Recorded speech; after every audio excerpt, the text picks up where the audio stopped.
dağ evimiz. Burası salonumuz. Çatısı bayağı dayanıklı gibi görünüyor. Evet, biraz karanlık şu an elektrik olmadığı için taş döşemeyi planlıyoruz yerlere. Evet, burada da bir odamız var. Burada mutfağımız var, küçük bir mutfağımız var.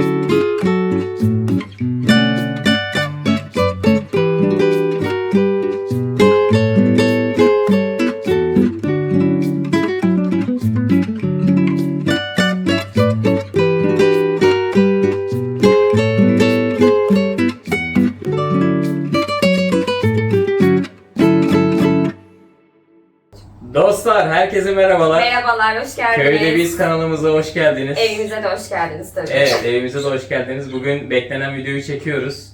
Evet. Hepinizin sormuş olduğu soruları derledik, topladık. Önümüze de aldık, bilgisayarımızı da aldık. Evet. Hepsini bugün tek tek cevaplayacağız. Umarım merak ettiklerinizi cevaplamış oluruz. Bu yolda da size böyle bu köy evi konusunda da Evet. yardımcı oluruz. Yardımcı oluruz, evet. En azından kafanızda kurduğunuz, planladığınız bir hayat varsa biz buna yeni atıldık. Bizim deneyimlerimiz, bizim gördüğümüz, geçirdiğimiz yollar belki size ışık tutar. Evet. Belki vazgeçersiniz, belki devam edersiniz. Bize daha yaşam içine girmedik ama. Biz daha yolun başındayız Evet. dostlar. Ama merak edilen çok şey olduğu için böyle bir video çekelim dedik. Evet, Nacizane. tadilat aşamasındayız Evet. biliyorsunuz. Yoğun bir şekilde devam ediyor tadilatlarımız da. Ondan dolayı da aslında bu videoyu çok öncesine çekecektik. Evet. Ama çekemedik. Bugüne nasipmiş. Bugün nasipmiş. İnşallah da pazar günü sizlerin huzurunda olacak. Evet. O zaman yavaş yavaş başlayalım. Daha çok izleyicilerimizin hani çok sorduğu sorularla ilk başlarda başlayıp ondan sonra videonun akışına göre devam edelim. Evet, yaşımız, mesleğimiz, özel hayatımızla ilgili bir kısa bilgi verebiliriz size. Evet, yani sorulardan bir tanesi şuydu. Kendinizi tanıtın, ne iş yapıyorsunuzdu? Evet. Önce kendimizi tanıtmakla başlayalım. Hem dostlarımız bizi tanısın. Ben Serhat. Ben Perihan. Önce isimlerimizle başladık. Evet. Ben o zaman öncelikle kendimi tanıtayım. Ben Serhat Erdinç. Özel sektörde çalışıyorum, muhasebeciyim. Kendi işim diyebilirim. Şimdilik bu kadar. Şimdi bu kadar. Kaç yaşındasın? Ha. Onu da söyle. sen sorarsan daha iyi olur. 1980 doğumluyum, 45 yaşındayım dostlar. Doğma büyüme İzmirliyim. Annem videolarda gördüğünüz İzmirli. Babam Selanik göçmeni. Bir abim var, o da İzmir'de yaşıyor. İsmi Murat. Buradan selam olsun. Sen de Mehmet aşkım. Evet, ben de 1986 İzmir doğumluyum. Aslen İzmirliyim. Annem babam İzmirli. Bizimkiler de Selanik'ten göçmüşler, gelmişler. Ben de sınıf öğretmeniyim. Bir devlet kurumunda öğretmenlik yapıyorum. Selçuk merkezindeyim. Yani Bu kadar bu diyorsun. kadar. Yaşımız, mesleğimiz bu şekilde. Biz 4 yıl önce tanıştık. İkinci evliliklerimiz. Serhat'ın da 2 tane evladı var. Benim de 2 tane kızım Toplam 4 var. çocuğumuz Toplam var. 4 çocuğumuz var. Ama bizimle yaşayan sadece Ceylin. O da 7. sınıfa gidiyor. Bir de 2 tane 2 tane canımız var. canımız var. Loli'yi tanıyorsunuz zaten. Evet. Birazdan Bella'yla tanışacaksınız. Aynen, Bella da buralardadır. Gelir herhalde. O da birazdan buralardan Aynen. çıkar. Evet. Biz Ke- kısaca böyleyiz. Kendinizi tanıtın aşamasında sanırım başka hani açıklayacağımız başka bir şey yok. Evet. O zaman ikinci soruya geçelim. Köye göç sebebiniz nedir? Ve köye göç amacınız nedir? Evet, şimdi ben şöyle bir girizgah yapmak istiyorum buna. Aslında biz ikimiz de İzmir'in en büyük ilçelerinde doğmuş, büyümüş ve Evet, yaşamış merkez. kişileriz. Ben Bornova'da, eşim de Eşrefpaşa'da. Eşrefpaşa'da. Çok kalabalık ve yoğun bir ilçe. Aslında biz biraz kademeli kırsal yaşama geçtik. Önce Selçuk'a geldik. Selçuk, İzmir'in en küçük ilçesi. Evet. En kırsal ilçesi. 30 binin altında nüfusu Evet, var. burada Selçuk'un. 4 yıldır yaşıyoruz ve gerçekten çok memnunuz. şey olması açısından Turistik kötü bir yer turistik dostlar. bir yer, evet. Şirince var burada biliyorsunuz. Meryem Ana var. Hani buralara çok yakınız. Efes Antik Kenti. Denize çok yakınız. Mesela Pamuca, ondan sonra birçok koya çok yakınız burada. Kuşadası'na 15 dakika uzaklıkta. Evet. Torbalı'ya yine 15-20 dakika uzaklıkta. Böyle bir ilçede yaşıyoruz. Şimdi burası da bize büyük gelmeye başlayınca daha küçük Ama bir yer. şöyle biz aslında burada tabii İzmir gibi gene böyle bir şehir hayatı. Şu an dostlar biz kirada yaşıyoruz. Kira evindeyiz. Kira rakamlarını biliyorsunuz zaten ciddi anlamda yüksek rakamlar. Evet. Herkese, Türkiye'ye herkese dayandığı gibi biz de bu şekilde kiralarla geçinmeye çalışıyoruz. Amacımız ama neydi bizim en başta? Hani bu en azından kira evinden çıkıp kendi müstakil evimizi alabilmekti. Hep mesela biraz bahsetmişizdir. Balkonlarda mesela balkon bahçeciliği çok yaptık. Çok yaptık. Çok Evimizi eksik. görüyorsunuz zaten. Her Evet, yer zaten bitki dolu. salonumuz bahçe Peri'nin sayesinde. Aynen. Çok seviyorum toprakla uğraşmayı. Neden olmasın da müstakil hayatta bunu yaşamayalım dedik. Bakınıyorduk. Evet, aslında Evet. amacımız çok net belliydi. Amacımız hani Bir ev alacaksak kırsal- bu köyde olmalıydı. Evet, bir yani- daire bizi asla memnun etmeyecekti. Etmezdi, tabii. Evet. yani biz bir daire alsaydık şu andaki kadar bizi mutlu etmeyecekti. Bilmiyorum hani videolardan size ne kadar yansıyor. Biz orada çok mutluyuz. Hani çok her şey darmadağın da olsa, çok kötü de olsa veya hani şu an bir şeyler yolunda olmasa bile biz orada olmaktan, hani bir şeyleri yapmaktan mutluluk Evet. duyuyoruz. Şu an Bunları sizle böyleyiz. paylaşmaktan çok mutluluk duyuyoruz. Evet. Bunları yaparken sizin bize geri dönüşlerinizde bir şeyleri öğrenmekten, bir şeyleri değiştirmek bizi çok mutlu ediyor. Evet. Çok güzel fikirleri dinliyoruz sayenizde. Gerçekten hiç aklımıza gelmeyen şeyler geliyor. Çoğu şeyden vazgeçtik. Çoğu şeye evet ilk adımları attık. Aynen. Bizim için çok kıymetlisiniz bu konuda.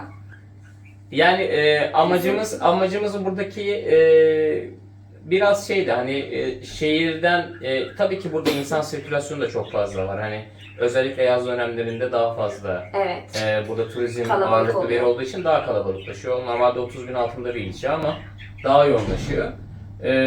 Biz tabii ki tamamen insandan kopmak da istemiyoruz ama daha sakin, daha işte hani kırsal bir bölgede, daha sınırlarımızın belli olacağı, ondan sonra özellikle de böyle hani hayvanlarımızın olabileceği, ekip biçeceğimiz böyle bir alanımızın olacağı, özellikle müstakil evimizin olacağı, Evet. hani böyle bir hep arayış içerisindeydik. Uzun zamandan beri de arayış içerisindeydik bununla ilgili.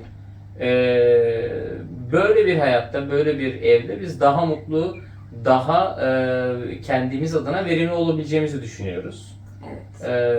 Ve bunun için adımları attık, bunun için arayışlara başladık. Evet, bizim hafta sonu gezmelerimiz hep çevre köylere zaten. Evet. Öyle alışveriş merkezlerine gitmeyi pek sevmiyoruz. İzmir'e annelere gidince kabus oluyor bizim için mesela. Başımız ağrıyıp sinir küplerine binmiş gibi dönüyoruz Selçuk'a. İzmir merkeze bile gitmek istemiyoruz. O yüzden böyle bir yaşamı seçtik. Daha yaşamadık tabii işin içinde daha değiliz ama şu an bile bu şeyden bile yani bu zaman diliminden beri çok memnunuz. Evet yani tabii ki Devam şimdi edeceğiz. oradaki tadilatın bitmesini bekliyoruz dostlar. Biz de var gücümüzü orada birebir görüyorsunuz, çalışıyoruz. Hani bir şeyleri yapmaya ki belirli bir bütçeyle yapmaya çalışıyoruz. Çünkü bütçemizde dar bir bütçeyle yapmaya çalışıyoruz. Hani bütün bu olanaklarla yapmaya çalışıyoruz. Tabii ki yani şimdi sizlerden gelen hani bu tarz sorular var işte ne zaman bitecek, tek usta çalışıyor vesaire gibi. Ama maalesef ki her şey bütçe dahilinde ve o bütçeyle ilerlemek durumundayız. Bilal Usta'yla devam etmek durumundayız. Evet. Bilal Usta da artık tüm takipçilerimiz Fenomen tanırdı. oldu. Fenomen usta. Evet, fenomen usta olacak. Yakında kanal açarsa hiç şaşırmayın. Yardımcı oluruz ya. Evet, aynen. Yani o yüzden oradaki süreci biz şu an zaten mevcutta bir kirada olduğumuzdan dolayı oranın tamamen bitip çünkü gerçekten de taşındıktan sonra evin içerisinde kırıp dökme olayı çok İnşaatı fazla. da istemiyoruz zaten. Evet, inşaat olayı olmadan Evet. ki mesela sizin gene sorularınızda da onu da açıklık getirelim mesela. Şimdi biraz eve daldık böyle Evet. konuyu biraz farklılaştırdık ama evin aslında şu an tuvalet ve banyosu evin dışında yani bahçeden geçiliyor. Şu anda bile mesela bütçemiz aslında hemen o yan tarafta bir oda var. Orayı biraz daha ileriye alıp orayı kapatıp işte tuvaleti oraya almak ama bütçe bile şu anda hani hesaplarımıza göre yetmiyor. Zaten evi ve arsayı alırken, özellikle de arsayı alırken bir miktar borçlanarak yaptık bu işlemleri. Dolayısıyla burada yaptığımız şeyler de bir tık bizim borcumuza yansıyor. Evet. Allah da bir sağlık sıhhat versin, ödemek nasip etsin. Ayağımızı bir tık yorgunluğumuza göre uzatmamız gerekiyor. Yavaş yavaş hepsini yapacağımızı düşünüyoruz ama tabii ki ilk etapta yapılırsa bazı şeyler Tabii. çok daha iyi oluyor. Yaşanılması bir ev olması gerekiyor. Yani keyfiyete kalmış durumlar, inşaat olayları ondan sonra işin içine girdikten sonra da Tabii. yaparız. Şu an güvenlik ve konforlu bir ev. Şu an tek amacımız bu. Evet, yani sırf zaten onun için orada yaratıyoruz. İşte bir Evet. pencerenin açılması, dışarıya bakan bir pencere açtık biliyorsunuz dostlar. Çelik kapının alınması, ondan sonra pencerelerin tekrardan elden geçirilmesi vesaire, işte yeni mutfak tarafındaki kapının örülmesi, bunlar hep güvenlik amaçlı yapılan şeyler. Hani biliyorsunuz sonuçta orası bir dağ köyü. Yaşayan hane sayısı çok az. Çok az.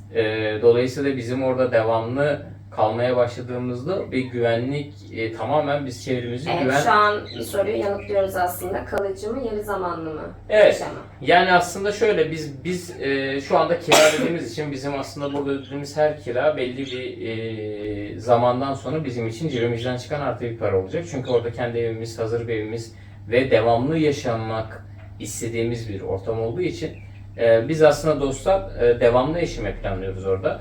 Özellikle yazın zaten devamlı orada olacağız. Şimdi tek biraz bir problemimiz, Ceylin'in okulu var. Ve oraya gidip gelmen, okula gidip gelme Evet. olayı belki gene ona bakacağız aslında. Biz yazın orada kaldıktan sonra belki arabayla da gidip gelme olayı da yapabiliriz. Onu tamamen biraz akışa Yani bırakacağız. bizi yormayacak bir süreç olmalı bu. Mesela bizim bu arsayı alırken küçük bir arabamız vardı. Onu satmak durumunda kaldık. Evet. Biz 2 arabaya çıkınca ve tamamen ev çitle çevrilince, güvenlik problemi ortadan kalkınca kalıcı tabii ki de yaşayacağız. Yok, biz bu zaten hani Allah'ın izniyle bu yaz itibariyle kalıcı olarak orada başlayacağız. Ama hani okulların açılmasıyla hani evi boşaltacağız mı, boşaltmayacağız mı, onu tamamen artık akışta göreceğiz. Şu an evet akışa bırakıyoruz. Evet. Kendimize bir şeyle tarih de belirlemedik. Belirlemedik, 2 yıl aynen. demedik. Aynen öyle. Sonuçta Artık- burası kira. İstediğimiz zaman hani biz çıkıyoruz diyebiliriz ev sahibine. Evet, aynen. Evimizi de zaten Allah'ın izniyle tamamladığımızda tamamıyla ısınma problemi, internet, işte TV, tüm bu barınma faaliyetleri, aynı zamanda tuvalet, banyo ve güvenlik hepsini çözdüğümüz zaman orada rahatlıkla kalabiliriz. Bizi yormayacak, şey olmayacak. üzmeyecek ve Çünkü engellemeyecek bir yaşamımız bütün canlılarımız orada olacak. Hani köpeklerimiz orada olacak, ondan sonra kedilerimiz orada olacak, ileride tavuklarımız orada Tavuklarımız. olacak. Ondan sonra 2 tane koyunumuz olacak belki ileriki aşamada.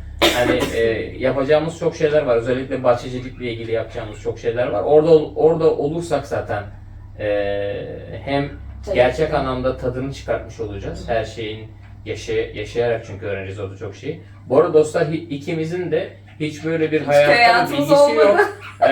Hani videolarda bazı şeyleri gerçekten doğru yapamayabiliyoruz. Siz bizi uyarıyorsunuz, hatta doğruluğu da öğretiyorsunuz. Çapa yapmayı bilmiyorum mesela. Evet, Ya da yani- soğan nasıl ekilir onu da bilmiyorum. Yani bak aynen. Tohum atıyorum mesela, hani roka, maydanoz çok sık atıyormuşum. İşte lavantaları çok sık ekmişim. Hı hı. O sizden gelen eleştirilerle bu sefer bakıyorum, hemen Google'dan araştırıyorum nasıl yapmalıyım, nasıl etmeliyim diye. Aslında bu da bizim için YouTube bir okul gibi. Kesinlikle. Siz Evet. de YouTube gerçekten okul. siz de bir öğreticisiniz. Evet. Yorumlarınız da öyle. Bakalım ya, öğreniriz.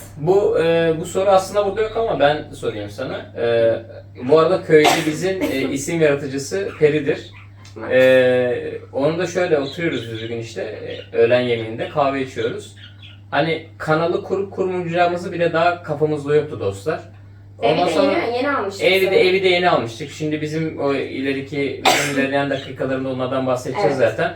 Ev ayrı bir alış süreci, sonra arsa ayrı bir alış süreci oldu. Ondan detaylı bir şekilde bahsedeceğiz. Reklamlardan sonra. Ne diyordum ben ya? Unuttum. Oturuyorduk, kahve içiyorduk. Dedik ki ya kanal yani ne yapalım? Böyle çünkü biz aslında çekim yapmayı çok seviyoruz. Fotoğraf çekmeyi çok seviyoruz. Evet, video Biz çekmeyi bu arada seviyorum. gezmeyi çok seviyoruz. Vlog çekmeyi seviyoruz falan böyle. Hani kanalımız yokken bile hani videolar çekip, fotoğraf çekip işte drone mesela drone'u biz yeni almadık. Drone mesela bizim 5 yıldan beri hayatımızda. Ki burada iş yapmaktan hani köyümüzde iş yapmaktan drone'u bile kaldıramıyoruz. Evet, Zaman kalmıyor. Kameralarımız mesela telefonla da çekim yapıyoruz.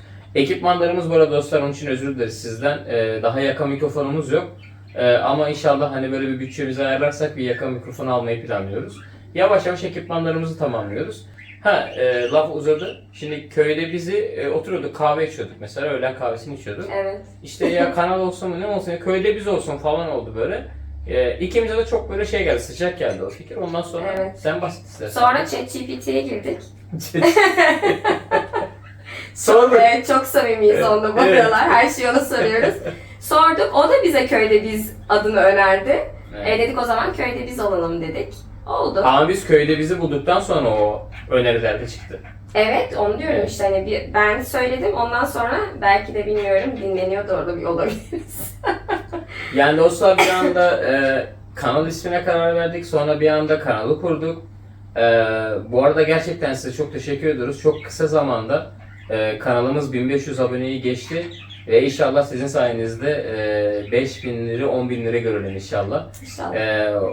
Bu sebeple kanalımıza Abone abone olun. olun. Çünkü abone olmak ücretsiz.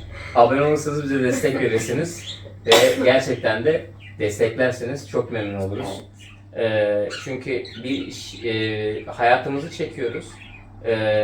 Hani bunu yaparken de... Aslında bu da bir emek, bu da Evet. bir zaman dilimi bizim için. Ama sizlerden böyle güzel geri dönüşler görmek, mesela biz çok mutlu olmuştuk. Hani kanalımızın ilk videoyu attığımızda mesela güzel bir izlenme alması, ondan sonrasında ikinci videonun da aynı şekilde devam etmesi ve devam eden bir süreçte videoların aynı sıklıkla izlenmesi bizi mutlu etti açıkçası Evet. dostlar. O yüzden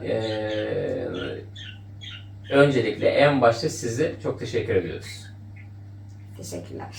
Evet, o zaman devam edelim aşkım. Evet, bu Ee, köyü neden seçtik? Soru ne? Bu köyü neden seçtik? seçtik? Bu köyü aslında biz dediğimiz gibi müstakil ev, köy evi arayışlarında hep Selçuk merkeze gidip gelebileceğimiz, çünkü aktif bir yaşamımız, çalışma hayatımız var. Bunu da bırakmayacağız tabii ki de. Emekli olana kadar bu işlerdeyiz. Gidip gelme konusunda zorluk yaşayamayacağımız yakın bir köy olmalıydı bizim için. 12 kilometre uzaklıktaki Evet. İcadiye köyü. Aslında çok da aramadık. Selçuk çok bir yer ilçesi. geçmedi. Evet, yani biz duyduk daha önce köyü. Hani köyü zaten ilk başta bir gezdik biz. Gezmeye de biz zaten dediğimiz gibi hani köyleri Köylerde çok geziyoruz. Oraya da gezdik. Çok hoşumuza gitti köy. Çünkü aurası, ağaçları, yüksek havası, olması, dağ yüksek köyü olması. olması. Dağ köyü zaten. İcadiye bir dağ köyü. Evet. Selçuklular Kireçli diye biliyor orayı. Ama aslında İcadiye. Resmiyette İcadiye köyü olarak İcadiye geçiyor. köyü olarak geçiyor. Yani tapuda vesaire de İcadiye'de yazıyor. Yani köyü o şekilde bulduk. Bizim için en avantajlı Peri'nin dediği gibi çok yakın olması, Selçuk'a çok yakın olması, 10-12 kilometre bir mesafede. 15 dakikada çıkıp 10 dakikada inebiliyoruz. Evet, aynen öyle. Çok rahatlıkla inip çıkılabiliyor. O yüzden hani biz orada devamlı da kaldığımız zaman da bizi yormayacak. Yormayacak, evet. Evet, yani oradaki tamamen artık yaşama geçtiğimiz zaman hani oraya inip çıkmak bizim için yani Külfet insanlar mesela şehirdeki yıllarca şehirde de yaşadık. Ben eve gitmek için hani Pınarbaşı'ndan mesela Eşrefpaşa'ya dönmek istiyordum. Pınarbaşı'ndan eve dönüşüm 1 saat sürüyor.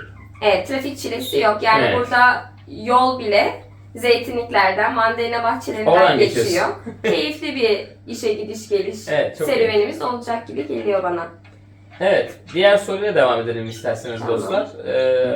Köy halkı sizi nasıl karşıladı? Bu da gerçekten sizin merak ettiğiniz bir konuydu. Şimdi aslında köy halkı, bizim köy çok büyük, kalabalık bir köy değil. Dağınık Yani yerleşimler dağınık var. yerleşimler var. Dediğim gibi yarı zamanlı kalanlar da var, sürekli kalanlar da var köyde.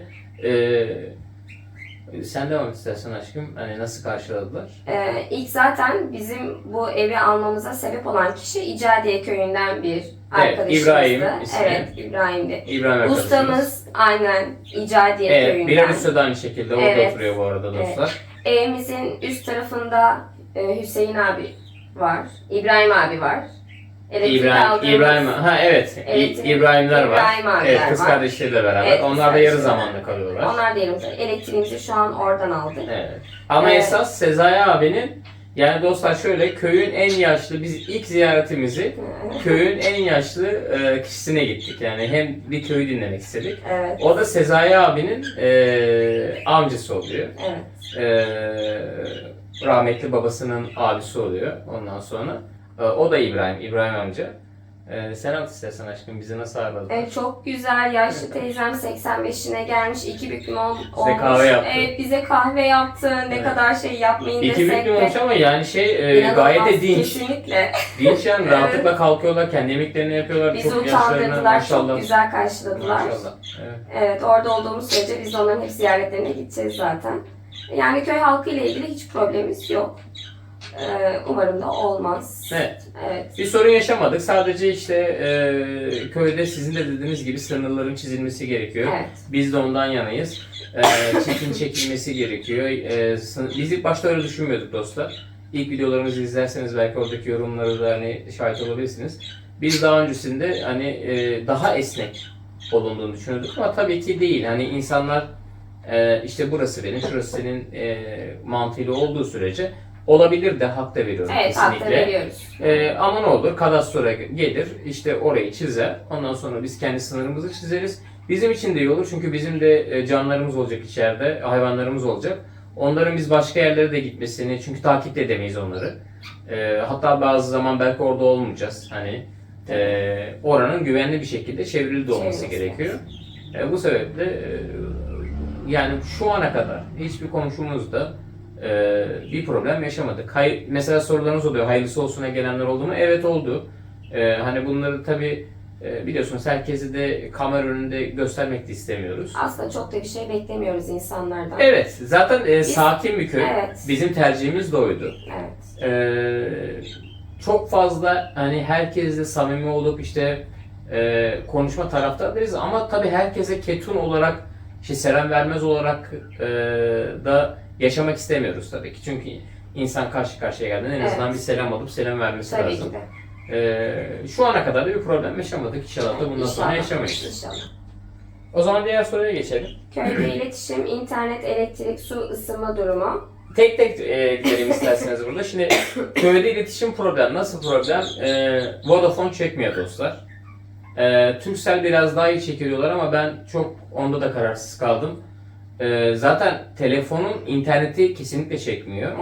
Evet. Orada internet için ne yapacağız? İnternet için uydudan internet alan firmalar var. Mavinet diye geçiyor burada. Onu büyük ihtimalle alacağız evimize. Direkt uydudan internet alacağız. Hem de normal internet fiyatıyla, fiberli veya da normal ADSL ile şu anda hemen hemen aynı fiyattalar. Evet. O şekilde internetimizi sağlayacağız. Elektriğimizi, başvurumuzu yapıyoruz bu hafta Allah'ın izniyle. Elektriğimiz gelecek. Evet. Suyumuz, bu arada su şu anda köyün ortak olarak kullanmış olduğu kuyudan gelen su. Normal işte her eve, daha doğrusu hani numarajı olan her eve su çekilmiş. Bütün köylülerde oradan kullanıyor. Bizim evden aynı şekilde mevcutta olup daha önce Abdullah abiler oturduğu için Evet. öyle bir Su su sorunumuz yok. yoktu, vardı. Evet. Ve dolayısıyla şu anda onu kullanıyoruz. İleriki aşamada tabii ki hani su kesilmeleri olabilir. Bir Evet. tonluk Depo. 1 tonluk depo düşünüyoruz. Hani bir kesinti vesaire olduğunda.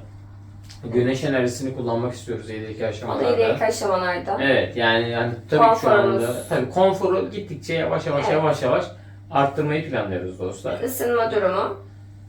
Isınma durumunda şu an için tamamen odunla yapmayı planlıyoruz. Biliyorsunuz çok güzel bir şöminemiz var. Onu biraz daha farklılaştırıp daha Evet. iyi bir şekilde getireceğiz. Evi daha iyi ısıtabilecek şekilde konuma getireceğiz. Ondan sonra bir kuzine almayı planlıyoruz. Çok öyle pahalı bir kuzine alamayacağız. Hem bütçemiz geri çünkü çok yüksek rakamlar Her geliyor köyünde ortada. olan kuzunelerden. Evet, normalde- Döküm düşünmüştük ama döküm neredeyse Çok pahalı. evet çok pahalı. 35 binlerden 35 bahsediyorlar. binlerlik bir para vermek çok şu Yok, anda mantıklı gerek yok. değil. Orada normal hani bir kuzine soba alıp Evet. onunla ısınmayı planlıyoruz dostlar. Hatta belki bizim o odada yani yatak odası dediğimiz yere de küçük bir Küçük soba bir alıp soba. orada da mesela orayı da ısıtmayı o şekilde planlıyoruz. Tabii bunları yaşayarak göreceğiz. Şimdi ne kadar soğuk olacak şimdi. Kış biraz sert geçiyor orada da. Yani buranın sıcaklığı orası 4 derece değişiyor. Burası mesela 8 derece ise yukarısı şu an 4 derece. Evet. Dolayısıyla orada biraz daha sert geçtiği için mesela kapı pencere yaza girerken bile kapı pencereyi kapatarak Kapatıyor. uyuyorlarmış. Hani bizim burası gibi değil. Biz burada pencereyi açıyoruz, her tarafı açıyoruz. Klima çalışıyor. Yazın uyuyamıyoruz hani burada. Orada öyle bir durum söz konusu değil. Tabii bunları da yaşayarak göreceğiz. Hani şimdi hava şartlarını, kışı nasıl, yazı nasıl bunun hepsini yaşayarak göreceğiz. Evet, o zaman diğer soruyla devam edelim. Evet. Değil mi aşkım? Tadilat süreci ne kadar sürecek? Bilmiyoruz. Şimdi biz ustaya acelemiz yok diyoruz. Ustayı sıkmak istemiyoruz çünkü gerçekten seviyoruz ve işine güveniyoruz. Onun da tabii bazı ara şeyleri oluyor, işleri oluyor, çağrıldığı yerler oluyor, Tabii. gidiyor. Tabii ki de yapacak. Biz hani 2 ay sonra 2 aya bitir de gelip biz yerleşeceğiz de demiyoruz. Yani ama bu kaba inşaat. Şimdi dostlar aslında şöyle Şu an salon kısmına planladığımız kadar. salon kısmı şimdi tabii videolar bir iki video geç olarak geldiği için şu anda aslında salon kısmına geçtik. Salon kısmının şap atımına başlıyoruz. Hatta başlandı. Ondan sonra zaten salonun seramiği yapılacak. O mutfak yeni yapılacak mutfak tarafının duvarı örülecek. Aslında evin iç tarafındaki işlemler yavaş yavaş bitmeye başladı. Son aşamada işte o diğer dış taraftaki odayı tuvalete katmanın bir versiyonunu yapacağız. İşte dışarıya bir duvar örüp ondan sonra orayı üstünü uzatıp ama şeyi büyük ihtimalle bitiremeyeceğiz. Hani banyoyu bitiremeyeceğiz çünkü hani oradaki bütçemiz yetmeyebilir. Ama en azından onun girişini yapacağız. Zaten sonra çelik kapımız takıldıktan sonra oradaki operasyonumuz bitiyor. Evin dış tarafında yapılacak olan çatıya geçeceğiz. Çatıda lokal olarak tabii tamamı değil. Kırılan kiremitler değişecek. Soğuluk sistemini gene sizin de değerli yorumlarınızda onu da yapmaya karar verdik. Soğuluk sistemini yapacağız. Bu akışta devam edecek. Büyük ihtimalle benim tahminim Ocak sonu gibi falan bitecek bu işlemler. Evet. Tabii ki illaki kalır hani ufak tefek şeyler illaki de sonrasında yapılır edilir. Bu inşaattan bahsediyorum şu anda. Çit olayı daha sonra olacak büyük ihtimalle. O Ocak'tan sonra olacak Evet. çitin yapılması vesaire. Bizim tahminimiz Ocak sonu gibi inşallah o tarihe kadar toparlarız. Bitecek gibi. Evet. Tadilat süreci bu şekilde dostlar. Peki ne kadar masraf ettiniz Serhat Beyciğim?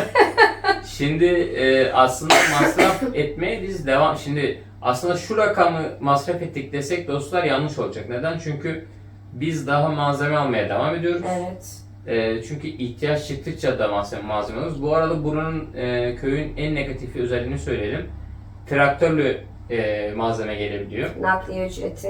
Her geldiğinde de 1500 lira nakliye yazıyor.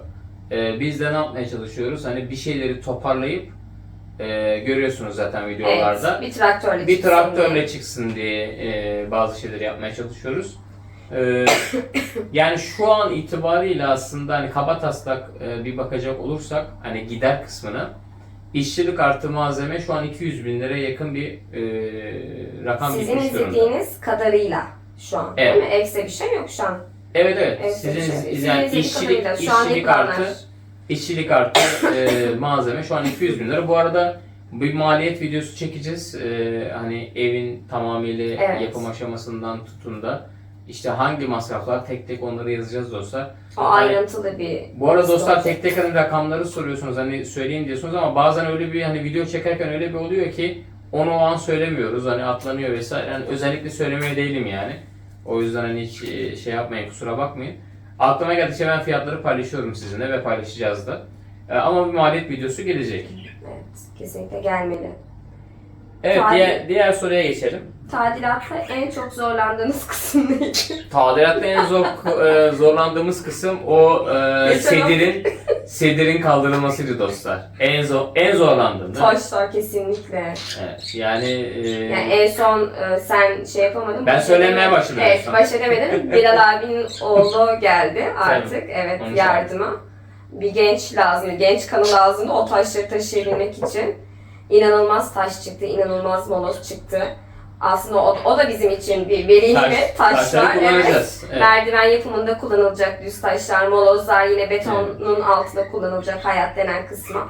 Ya çıkan her şey değerlendirilecek ama onları dışarı çıkarana kadar ki olay en zorlandığımız kısımdı Bir bence. de bunların diye hepsi düşünüyorum. hani beden gücü istiyor dostlar. Şimdi ben masa başı iş yapıyorum. Evet. Tabii tamam, hani benim rahmetli babam yağlı boyacıydı sonuçta. Bize bir şeyler öğretti ama böyle ağır işler yapmıyoruz. Mesela benim ilk başlarda belim çok ağrıdı. Tabii ciddi anlamda böyle Tabii. bir beli arasıyla falan uyanıyordum yani. Hatta o fıtığa kadar gidiyormuş dostlar. Dikkat etmek gerekiyor. Ben de tabii ki şu son şeyle beraber Ali'yi çağırdık. Bilal abinin oğlu. O destek atacak bize. O yemeği olarak gelecek. Evet. Hem ben, hem Ali, hem de Bilal abi 3 kişi hani biraz daha işi hem hızlandırıp hem de kendimizi de bir tık daha böyle geri plan atıp o şekilde bitirmeye çalışacağız. Evet. Evet, diğer soruya geçelim aşkım. Kaydırırsan göreceğim şimdi. Yok, o zaman tamam, bitti falan. Evet, hayvanlar ve bahçede merak edilenler var. Hayvanlarla devam edelim. Bugün Loli rahatsızlandı biraz dostlar. Evet. Loli bizim terrier köpeğimiz. 3 yaşında şu anda. Sizin de çok sevdiğiniz ve yorumlarda Şımarık kızımız. eksik etmediğiniz şımarık kızımız Evet. bizim. Bir de kedimiz var, Bella. Ben kediyi alıp geleyim dedim. Evet, sen hava gel. Bella. İkisi bu evde yaşıyorlar. Bizimle beraber yaşıyorlar. Allah'ın izniyle köy evimize taşınınca da orada da bizimle beraber olacaklar. Bizleri onlar orada zaten. Evet, Bella geldi. Bella geldi. Benim kızım prensesim. Ama bakın, Bella minnoş gibi değil. Bella istediği zaman kendini sevdirir. Evet. Çok asil. İstemezse Kraliyet soyundan gelme. istemezse kendini sevdirmez. Bu arada bir tane muhabbet kuşumuz var. Sesi geliyor, duyuyor musunuz bilmiyorum. Pamuğumuz var bir de. Pamuğumuz var. Bella'mız bizim 3 beyaz bunlar. 3 beyazlar. 3 yararlı beyaz. 3 yararlı beyaz bunlar. Bella, Pamuk, bir de Loli. Böyle aynen. Tabii ki orada dostlar bizim mesela şu an evimizde akvaryumumuz da var. Ondan sonra muhabbet kuşumuz da var. Hayvanları çok seviyoruz. Hepsi birer can taşıyor çünkü. Bizim için de hepsi değerli.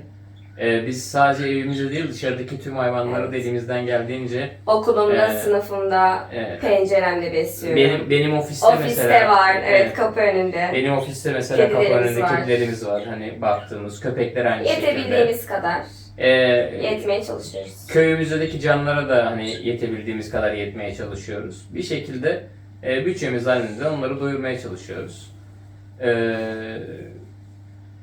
Canlar bu şekilde. Tabii ki yeni canlar eklenecek mi köyde? Yeni canlar, ben 2 tane büyük köpek, bahçe köpeği istiyorum kesinlikle. Tek istemiyorum, 2 tane olsun, arkadaş olsun olsun. diye birbirlerine, aynen.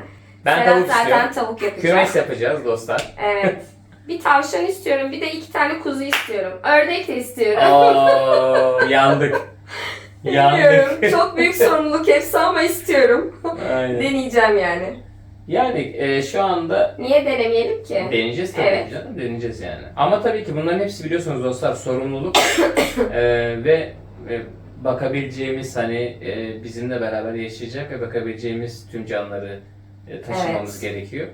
Ben hep ondan yanayım. Orada da o şekilde devam edeceğiz. Evet, aynen. Evet, sıradaki sorumuz. Bahçe ile ilgili planlarınız neler? Bahçe ile ilgili planlarımız ikinci şey olarak kaldı bize, değil mi? İkinci plan olarak kaldı. Şu Evet, an bahçeye sadece geçelim. şu an evi bitirmekle uğraşıyoruz. İlk babayla anne geldiğinde biliyorsunuz dostlar bir küçük Ufak bir budama yapıldı. ufak budama yaptık. Bir de küçük yerimizi hazırlayıp oraya Ha, zerzevatlar evet, ektik. şu anlık aslında biraz da şey olsun diye, biz hani hoşluk olsun diye Evet. küçük bir bahçe yaptık ama Yaptık. Yani oranın mesela oraya da usta girecek aslında kenardan dış sıvasını yapacak. Çok yayılamıyorum, çok bir şey yapamıyorum. İşte plastik saksıları aldım, oraya işte lavantalar ektim ama şimdi kepçe de girecek. Onlara zarar verecek mi vermeyecek mi bilmiyorum. Boşuna mı uğraşıyorum onu da bilmiyorum ama. Ya tabii kepçeyi şimdi farklı bir yerden sokmaya çalışacağız içeriye. Evet. O tabii bahçe kısmında yapılacak olan işte. Bahçe kısmımız eğimli biliyorsunuz. Oraya taraçalama sistemi de. Evet, iki taraçalama yapacağız. İki basamak şeklinde yapacağız dostlar. Tabii ki bu şeyle beraber olacak, yani çitlerle beraber yapılacak olan işlem. Biz şu anda aslında ağaçları Ocak-Şubat ayında ağaçların budama işlemi yapılacak. Bazı çürüyen ağaçlar var, kuruyan ağaçlar var. Onlar kesilecek. Onların yerine aslında meyve ağacı çok istiyorum ben. Ihlamur ağacı, elma, erik. Başka ne demiştim ben? Elma. Kayısı. 2-3 tane zeytin ağacı. Hiç zeytin ağacı yok mesela. 3 tane zeytin ağacı. Kayısı. Yani onlardan dikmek istiyoruz. Ayvalardan işte çok verimsiz olan küçücük meyveleri var. Onlar kesilir. Çünkü bayağı bir 8-9 tane ayva ağacı var. Ceviz var dostlar. Ceviz ağaçları Badem var. Badem var. Dut var. Dut ağacımız var. Bir tane küçük elma ağacı var yan tarafta. Evet. İncirler var biliyorsunuz. İncir ağaçlarımız var. Biz o incir ağaçlarına kıyamıyoruz dostlar. Hani sizlerden gelen yorumlarda da hani evin temeliyle ilgili vesaireyle ilgili. Bu arada evin temelini bayağı kazdığımız zaman da şu kazı aşamasında da çok fazla görmedik. Çünkü hani edindiğimiz bilgiye göre de incirin o kökleri betona geldiği zaman betona çıkmayıp hani direkt aşağı, yani daha çok yerin altına ve sulak olan yerlere gidiyor. Şöyle dedi, açıklaması ustanın şöyleydi. Ev taş ev olduğu için zemini de taş ama taşın altı yumuşak toprak dedi. Evet. Yukarıdan nem değil de aşağıdan nem gördüğü için aşağıya gider. Evet, aşağı doğru dedi gider dedi, kökler dedi. Bu da bizim içimizi rahatlattı. Zaten hiç kesmek istemiyorduk. Evet. Bize de bir şey oldu aslında. İncirin de devam etmesi kalması bizim için iyi oldu yani. Evet, kesinlikle. Evet, diğer soruya devam edelim. Köyde başka satılık evler var mı? Çok ev olarak duymadık ama arsa olarak, bahçe olarak çok fazla var tabii ki de. Dostlar biz neye dikkat ettik şimdi, bahçenin de orada aklıma geldi. Şimdi ev yapmak istiyorsanız veyahut da hani bir restorasyon, tekrar bir yeniden yapılanma vesaire yapmak istiyorsanız evin arsa niteliğinde geçmesi çok değerli, çok önemli. Ev, o alacağınız yer tarla, bahçe vesaire gibi şeklinde geçiyorsa orada maalesef ki o bölgedeki belediye izin vermeyebiliyor. Hatta hani kimisi işte konteyner koymak istiyor bir şey, onlara bile izin vermiyor. 5 dönüm sınırı var zaten biliyorsunuz. 5 dönüm üzerindeki bazı yapılara onay çıkıyor o tarz şeylerde. Biz hep mesela arayış içerisindeyken arsa olması bizim için çok değerliydi ve çok şükür hani o şekilde. Ben çok garantici bir tipim zaten. Memur olmamdan kaynaklı. Kesinlikle illegal yollara girişmezdim. Kesinlikle arsa olacak ve içinde yapılacak ev tasdikli mühürlü olacak. Tapulu olacak. Tapulu olacak. Arsa yazacak, kesinlikle. ev yazacak falan bir şey. Asla öyle bir olaya girmezdik zaten. O yüzden hani size tavsiyemiz, eğer hani öyle yerler bakıyorsanız hani tabii ki burada metrekaresi veya dönümü önemli. Arsa olması sizin açınızdan daha avantajlı olur dostlar. Evet. Var mı? Hani soruya gelecek olursak da yerler var dediğimiz gibi ama bahçe olarak geçenler var, tarla olarak geçenler var, arsa olarak geçenler de var. İlerleyen videolarımızda onunla ilgili birkaç video yapmayı planlıyoruz. Evet. Satılan yerlerle ilgili hem siz bilgi sahibi olursunuz. Yani köyde gezip satılık arsaların fiyatlarını not edip sizlere mesela göstereceğiz. Size bir fikir olur diye. Tabii ki yani orada iletişime de geçebilirsiniz. Evet. Beğen olursa da hani o an gelip görebilir veyahut da hani isterse alabilir. Evet, diğer soruya geçelim. Köy evini kiraladınız mı? Satın mı aldınız? Evet, şimdi aslında son sorulara doğru geliyoruz dostlar. Şimdi esas diyeceksiniz ki ya esas soruları işte ne kadar aldınız? İşte en çok merak ettiğimi en sona sakladım. Tabii neden? Çekirdeği sonuna kadar bekleyin diye. Tabii böyle bir niyetimiz yoktu. Şimdi aslında bizim ev süreci biraz dostlar meşakkatli oldu. Nasıl meşakkatli? Böyle güldüğümüze bakmayın. Evet, yani çok sıkıntı çektim. Şöyle söyleyeyim size, 6 ay sürdü. Şükür, buna da şükür. Yani evet. Ben alamayacağız diye en son. Biz evi dostlar 2025'in Temmuz ayında aldık. Evi ama şöyle söyle. 2 tapulu. Evet, bizim orası 2 Olduğumuz. tapulu bu arada dostlar. Biz ilk tapuyu yani Sadece evin sadece olduğu. evin olduğu yeri, o görmüş olduğunuz evi ayrı bir tapuyla başka bir kişiden O tek tapuydu bu aldı. arada. İkinci bahçe kısmını da tamı tamına 40 kişinin ne derler ona valisi olduğu Evet. bir yeri aldık. Yani çok karışıktı. Tapuları yoktu. Ondan sonra tapular çıktı. Biz hep bu sürecin içerisindeydik. Zaten hani oraya hani evi aldığımız için orayı da alacağız diye Almak konuşulmuştu. zorundaydık. Ondan sonra ilk başta sözleşmelerimizi yapmıştık. İşte satacak olan kişilerle falan. Sonra sorunlar çıktı. O 40 kişiden 7'si ben satmıyorum dedi. Onlarla ben tek tek işte iletişime geçtim. Tabii biz bu süreçte o evi almıştık. Düşün, Evet, evi sadece almıştık. bir ev, kapının önüne çıkıyorsun ama kapının önü size ait değil. Şimdi yeter artık, evi kaç para aldınız? Dostlar, evi 300 bin liraya aldık. 300 bin lira. Kaç Evet, metrekare? 2025 yılının Temmuz ayında evi, yani ev 70 küsür metrekare, hatta 80 metrekare şu anda. Hani o diğer saçak ve diğer hani yeni yapacağımız girişi de koyarsak bir 90 metrekareyi buluyor esasında ev. Evi 300 bin liraya aldık dostlar. Uygun fiyat aldık açıkçası. Ama şöyle uygun fiyatıydı, siz de işte gördüğünüz evi. Evin bakıma çok ihtiyacı vardı. Bakımsız kalan Yığın bir bir evdi. taştı aslında. Evet, eski bir evdi. Hani biz orayı bir miktarda arsa gibi, hani arsa şeyiyle düşündük orayı alırken de. Ama sonra restore yapmaya karar verdik ve şu anda işte hani videolarını izlediğiniz şekilde restorasyonu devam ettiriyoruz. Evi 300 bin liraya aldık. Evet. Arsa? Abdullah amcadan aldık evi. Abdullah amca ne güzel geldi, imzasını attı. Hemen tapuyu aldık, çıktık. O şimdi kendine başka bir ev yapıyor. Evet, aynı gene köyden. köyümüzde bu arada. O da komşumuz olacak. o da işte köydeki komşularımızdan bir tanesi Abdullah amca. İnşallah bir gün bir video denk gelirse Evet. onu da tanıştıracağım sizinle.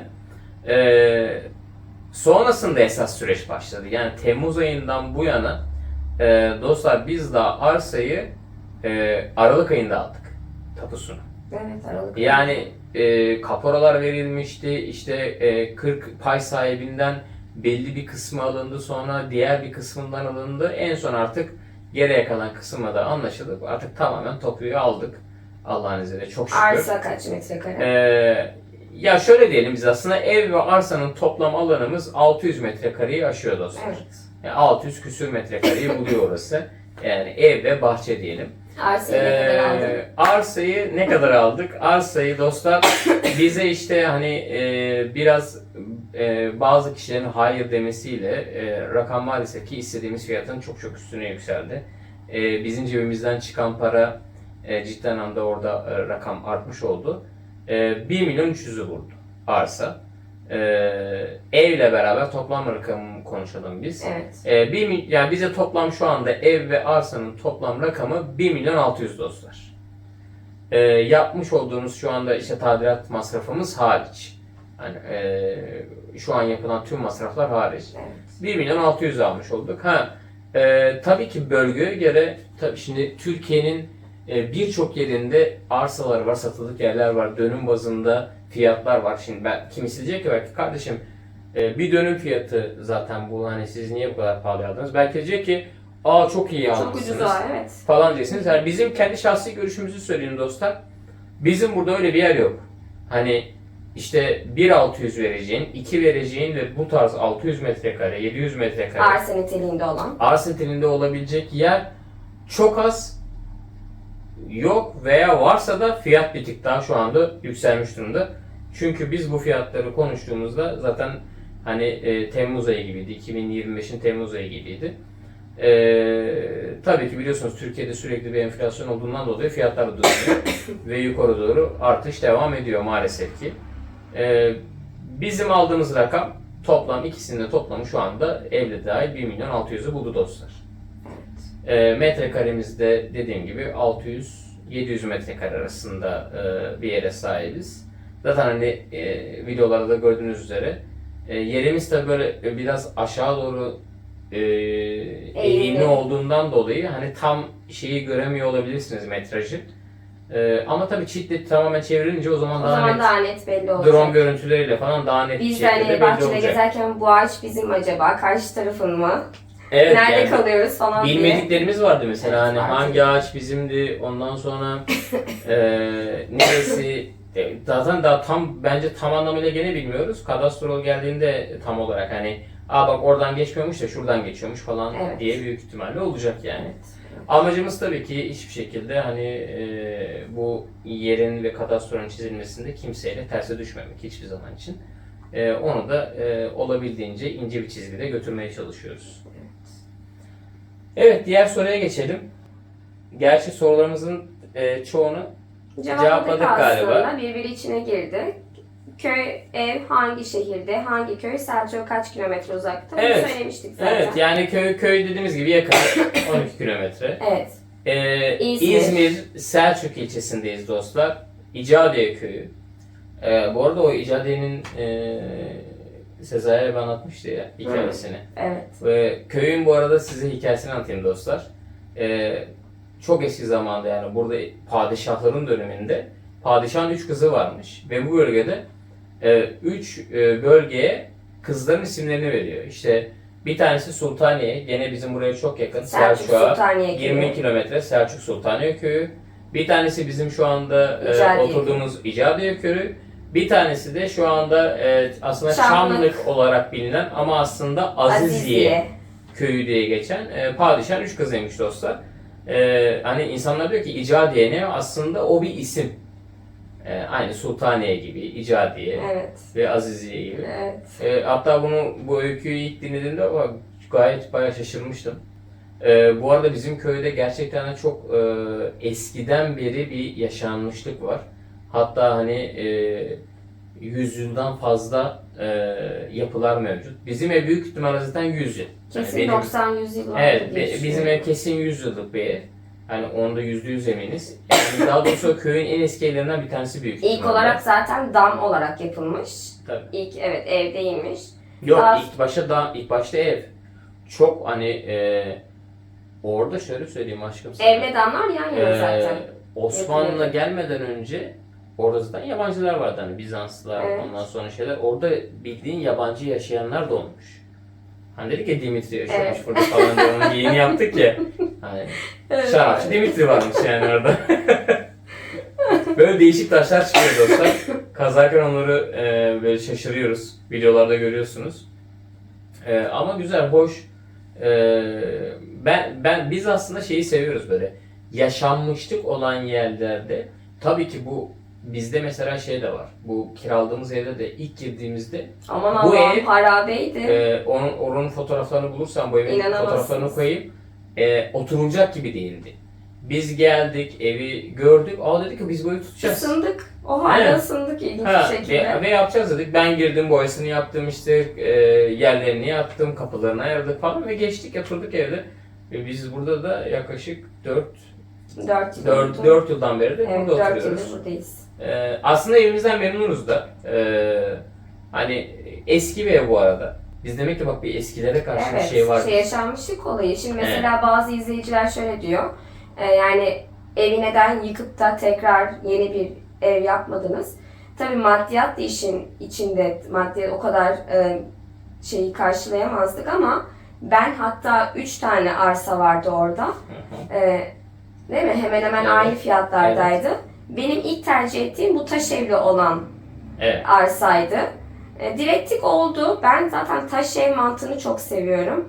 O ruhu çok seviyorum. Onu güzelleştirmek şu an bizim elimizde. Güzelleşiyor da. Çok da böyle Zamanla. şey yapmak da istemiyorum. Tabii, Modern zamanla. bir ev görünümünü vermek istemiyorum. Yok, onu yapmayacağız Evet, zaten. istemiyorum. Evet. Bakalım ya yani keyfimize, zevkimize göre olacak gibi geliyor bana. Dostlar şeyi anlatalım biz hani tabii şimdi bu şekilde ev almak isteyen, köye göç etmek isteyen, bütçesini ayarlamak isteyen çok fazla izleyicimiz var, onu da biliyoruz. Bütçenizi nasıl ayarladınız diye bir soru gelebilir aklınıza. İkimiz de çalışıyoruz zaten. Hani ufak tefek birikimlerimiz vardı. Arabamızı sattık. Evet. Ondan sonra Aynen. bu arada ciddi borca girdik. Hani ciddi borca girdik derken normal krediler kullandık. Bir kısmını kredi kartıyla çözmeye çalıştık. Bir kısmını işte kredilerle çözmeye çalıştık. Derleme Elimizdeki- toplama gibi bir şey oldu. Evet yani ama ben kesinlikle şuna katılıyorum. ev alana, ev yapana Allah yardım Allah yardım edermiş. eder. Bakın ben buna katılıyorum dostlar. Kesinlikle ve kesinlikle. Ha ama bu lafımı işte yardım eder deyip de yola bir anda çıkmayın. Sıkıntıda yaşayabilirsiniz. Allah'tan ben muhasebeciyim de biraz hesabı sağlam tutuyorum. Hesabı sağlam tutup ama her ne kadar dostlar hesabı sağlam tutsanız da bazen biz mesela Kaçaklar bu çok oluyor. tadilat işinin bu kadar derine ineceğini düşünmemiştik. Hatta ilk videomuzu izleyin. Ben perde ölçüsü alıyordum ya. İlk videomuzda ben dedim ki bu duvarları kazayım dedim. Ben boyayı vurayım geçeyim falan diye düşünün. İş o kadar Sonra- kolay değilmiş. Yani ya bakıyorsun çünkü ya diyorsun hani yer eğri, duvar eğri, rutubet var, pencere var. yok, pencere yok. Ondan sonra hani bir taş döşenmesi lazım, dur işte buranın, bu şeyin bunu yapmak lazım falan deyince siz de biliyorsunuz dostlar inşaat işine girince biraz bazı şeyler ekstra çıkmaya başlıyor. Biz de çıkmışken artık olsun dedik hani bir Tam şekilde yapalım. çünkü en başta dedik ya oraya göçmeden evvel hani oranın tamamlanma aşamasının en azından bir %80'inin falan olmuş olması gerekiyor. Evet. İnşallah onu da başarıp bu şekilde geçeceğiz. Aynen öyle. Ha emlak çocuğu. Ha Evi nasıl evet buldunuz? bu evi nasıl bulduk? Bu evi dediğimiz gibi gene orada oturan emlak işiyle uğraşan İbrahim arkadaşımızın sayesinde orayı bize o önerdi. Dedi ki yani Serhat işte Perihan Hanım yani burası var falan diye biz baktık. Hatta biz 3 yer bakmıştık orada ama Peri'nin burası çok hoşuna gitmişti. Ben mesela daha düz bir yer bulmuştu yani düşünüyordum. İçinde hiçbir şey yok. İçinde ama hiç ağaç yoktu. Ondan sonra aslında ikimiz de hemfikir olduk. Hani burada hemfikir olduk. Burayı işte bir İbrahim'in sayesinde bulduk dostlar. Tabii biraz sıkıntılı bir süreç oldu. Hani evin alınma süreci. Tabii onun elinde olan bir şey de yoktu. İbrahim'in elinde olan bir şey de yoktu. Hani bu şekilde tamamladık. Gene dostlar tabii ki bu videonun altına bizim cevaplamadığımız, sizin de merak ettiğiniz sorular olursa mutlaka yorumlara yazın. Bunları oradan da cevaplamaya çalışırız. Sakladığımız, gizlediğimiz bir şey Tabii yok. sakladığımız, gizlediğimiz bir şey yok. Biz de aslında çok güzel YouTube izleyicisiyiz. Biz de Evet. böyle vlog çekenleri izliyoruz. Hep fikir aldık, Hı hı. değil mi? Çok fikir aldık. Çok fikir aldık. Yabancı Evet. bloggerları da çok izliyoruz biz. Hem Türk hem yabancı. Evet. Yani size bir ışık olabilirsek, kafanızdaki bazı soruları cevaplayabilirsek ne mutlu bize. Dostlar bu videoda sizden gelen soruları cevapladık. Olabildiğince iştenlikle, tamamen net bir şekilde hepsine cevap vermeye çalıştık. Gene dediğim gibi hani merak edilen sorular olursa mutlaka bize bildirin. Evet. Biz size cevap verelim. Bu arada videolarda şu anda bir miktar tadilat ağırlıklı gidiyoruz maalesef ki. Ama aslında bu bir köye göç hikayesi. Bu köye göç hikayesi bizim tabii ki evi alışımızla başladı. Tadilat süreciyle devam etti. Sonrasında taşınmayla ve yerleşmeyle ve oraya göçmeyle devam edecek. Bu serüvende bizi yalnız bırakmayın. Yanımızda olun dostlar. Zorluklar, güzellikler hep birlikte yaşayalım. Evet, hep birlikte yaşayalım. Çünkü biz bu hayatımızı yansıtacağız YouTube'da. Hani dediğimiz gibi köyde biz, kanalımızın ismi Köyde Biz. Dolayısıyla biz olalım. Ve bizi izlemeye devam edin dostlar. Güzeldi.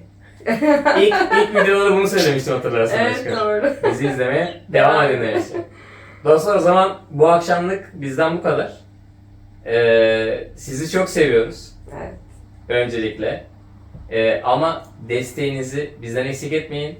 Lütfen abone olun kanalımıza, videoları beğenmeyi ve hype mı deniyordu bu? Hype. Hype, evet. Evet, hype diye bir şey var Sıfır dostlar. teknoloji bende. Evet, videolarımızı hype'leyince biraz daha hani izlenmesi ve işte diğer kişilerin önüne çıkması artıyormuş. Bu konuda desteğinizi rica ediyoruz. Bir de bizim Instagram hesabı, biz sosyal medya kullanmıyorduk. Evet, halen daha onu konuşmuyoruz. Evet, bak Evet. o kaçırmışız onu. Biz sadece YouTube'çuyduk. Evet. Ama Instagram'da gerekliymiş, onu anladık. Kanalımızın bir Instagram hesabı var. Evet, Bizim Köyde özel Biz hesabımız dostlar. yok. Evet, Daha önce Köyde Biz yoktu yazarsanız zaten. Instagram'da, Evet. Köyde Biz diye çıkıyor zaten Instagram'da da.